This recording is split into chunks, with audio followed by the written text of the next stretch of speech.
Okay, today we're going to finally take some puffers over to my sister's house. Stick around, it's happening right after this.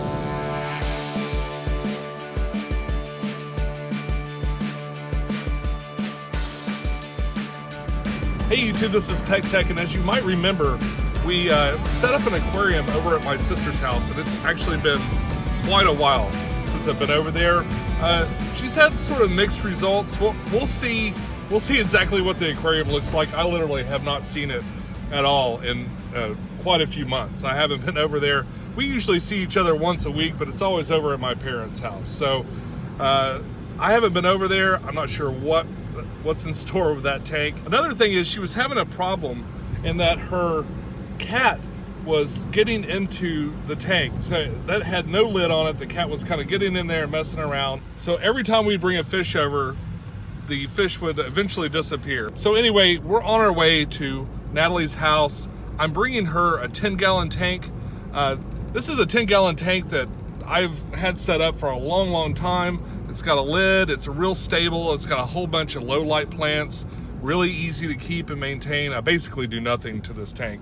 I don't add any ferts or CO2 or anything. I just let it go. And I pull out the occasional dead leaf or something like that. So this is the perfect tank. It's very low maintenance, zero maintenance, just about. Nice and seasoned for the two puffers that she wants to put in there. The other thing I was thinking about is she said she'd like more than one puffer. Really, with these dwarf puffers, you need to have a lot of vegetation and it needs to be a decent sized tank. And the little 7-gallon tank probably wouldn't have been large enough for more than one. It would be plenty room for one puffer, but two puffers, it'd be sort of questionable. So even with this, she could possibly even add other fish. Okay, so let's quickly talk about dwarf puffers just a little bit. The water parameters they enjoy are pretty diverse. I mean, they can be from 6.8 to 8.3 in pH.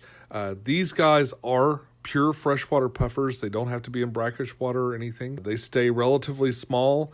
I think one of the biggest ones I've seen was pushing 2 inches or so and was pretty fat. Maybe 1.5 inches actually, but it was still very small, but it was noticeably probably double or triple the size of the ones that you see in this tank. They are pretty social animals. I don't recommend really keeping them with a lot of fish.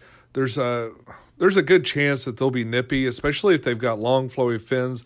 Absolutely the worst choice in the world to keep with a betta or something like that. I bet in a large enough tank, you probably could keep it with some tetras or something that moves pretty quick. Yeah, probably without a lot of trouble. I've kept them in a community tank before, but that was pretty early on in my fish keeping hobby, and all the fish that were in there were like small schooling fish, really fast fish and stuff like that. But guppies and mollies and fish with long fins are really probably should be avoided. But I have been told that these can be kept with their own kind. They do enjoy the company of other puffers in the wild. There's, hundreds and hundreds of them schooling around. But males will compete against each other, especially in a small tank.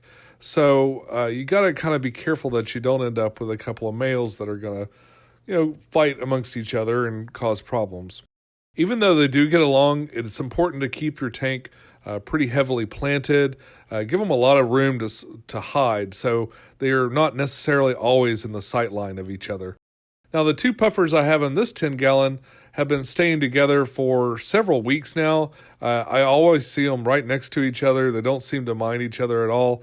I don't know if I'm looking at a male and a female or not. They really don't ever seem to fight, and so far it's worked out pretty good. They like a variety of meaty foods, and it's worth it to try. They always will take bloodworms, but you might want to try other things too, just to break it up, like brine shrimp and that sort of thing.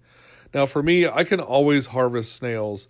I've got tons and tons of tanks that have snails. In fact, I've let the algae build up on the side of my 56-gallon. And I do that just because it really draws the snails up there, and I can just harvest them right off the side of the tank, easy peasy. Now, what I'm going to do for my sister is load this tank up with as many snails as I can catch, and then when I see her once a week for family dinner night, I'll bring her some more now and then. In between, she can feed them with bloodworms or brine shrimp and whatever else she finds that they'll take. They will not take flake food, so don't even bother trying to use flake food or pellets or anything like that. Now, if you have a choice when you pick a dwarf puffer fish, try to get the fattest one you can. The ones I got were actually kind of thin, but I've managed to fatten them up, and they're looking a lot better now than they were when I first brought them home.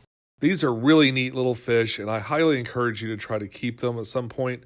Even if you've just got like a little 5 or 10 gallon tank with just a couple in there, I encourage you to try it once. They're the kind of fish that has enough personality to be in a single tank by themselves and just be really entertaining.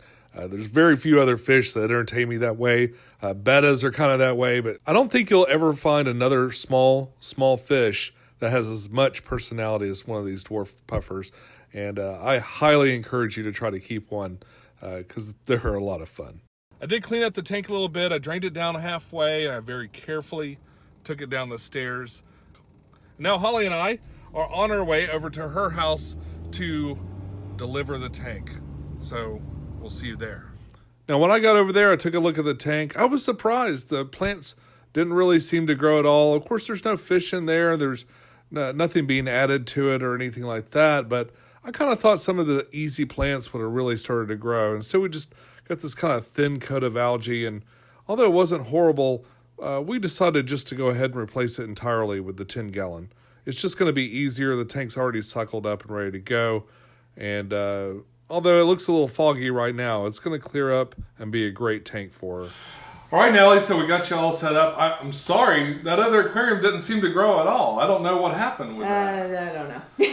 Well, this one's been going for a while. It's a little foggy right now because it just went across town in the back of my car sloshing around. This should clear up in a day or so. The puffers are already out coming to visit and stuff, and it should be really neat. They're so cute. They're just looking at us. These puffers are very social too. I was worried when I first brought them home because they would just constantly hide. But the more they get used to you being the person that comes to bring them food and stuff, the more that they'll be right up in front looking for that bloodworm or that snail or whatever. Now at home I have lots of other tanks, so I've been feeding them snails out of my tanks, but they've also adjusted to eating bloodworms. You could probably do brine shrimp or a number of other things like smelly, meaty things they would probably try to eat. Just experiment a little bit and see what all they like. Smelly, meaty things, you know.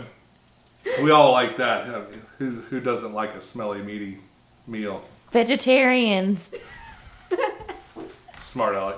This is pretty heavily planted for a 10 gallon, and these plants are well established. They've been going for quite a few years, but you'll still probably want to do a water change at least every other week.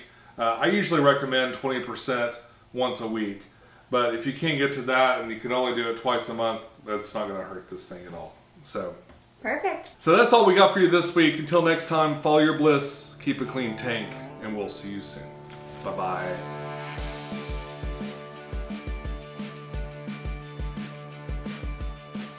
I like puffers. And now we're just on our way over to her. I like puffers. She loves the puffers. So I guess that's all we got for you this. So I guess that's all we got. I can't talk. Nah.